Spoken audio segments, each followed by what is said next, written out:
AITA for sending away my father who drove more than an hour to see me. My father lives roughly 10 hours away from me. We made arrangements for him and his wife to come visit us today.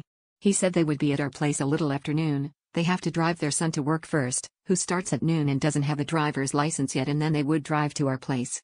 A little after noon, considering he needs a little more than an hour to get to me, is 1 to 2 p.m. in my book.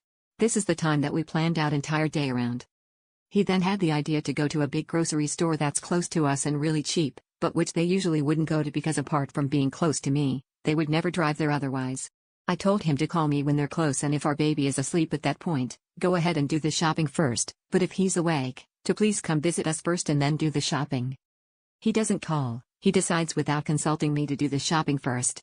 It's a giant-ass grocery store and they take their sweet time, announcing their arrival at 4 p.m. I told him to go home, because at this point, the baby was asleep and my husband has left to go run errands that we otherwise wouldn't have had time for if we waited any longer or even entertained them.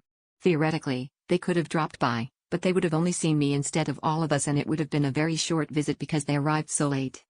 He was obviously miffed about that, as he doesn't get to see his first and only grandson very often, but I told him with a baby and errands/obligations to take care of, I don't have the liberty to just wait around for visitors.